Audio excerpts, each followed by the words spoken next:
Hello বন্ধুরা, আমি চলে এসেছি আজকে তোমাদের সাথে একটা নতুন ভিডিও নিয়ে।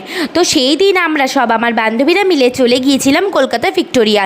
তো তোমরা দেখতেই পাচ্ছো আমরা মেট্রো স্টেশনে চলে গেছিলাম। তারপরে আমার সব বান্ধবীদেরকে তোমাদের দেখিয়ে দিচ্ছি, দেখে নাও। তারপরে আমরা মেট্রো থেকে নেমে গেলাম। তো মেট্রোর বাইরের ভিউটা দেখো। তারপরে আমরা হাঁটতে হাঁটতে চলে গিয়েছিলাম ভিক্টোরিয়ায়।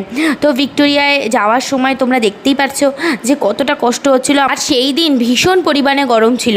তারপরে আমরা সব বান্ধবীরা মিলে চলে গিয়েছিলাম ভিক্টোরিয়ার ভেতরে টিকিট কাটতে 30 টাকা করে নিয়েছিল, আর ভেতরে পুরো ভিউটা দেখার জন্য মোট 50 টাকা।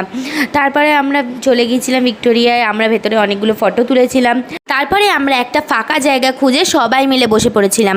তারপরে আমরা সবাই যে যার টিফিন নিয়ে বের করে নিয়েছিলাম। দেখো আমার বান্ধবীদেরকেও তোমাদের দেখিয়ে দিচ্ছি। তারপরে আমরা সবাই মিলে টিফিন খেয়ে অনেকগুলো ফটো তুলে তারপরে আমরা বাড়ি চলে গেছিলাম। তোমাদের যদি ভিডিওটা ভালো লেগে থাকে তাহলে লাইক আর সাবস্ক্রাইব করে দিও, আর কমেন্ট করতে ভুলো না কিন্তু বন্ধুরা। দেখা হচ্ছে পরের ভিডিওতে। আর এরকম আরও যদি ভিডিও দেখতে চাও তাহলে বেশি বেশি করে লাইক করো।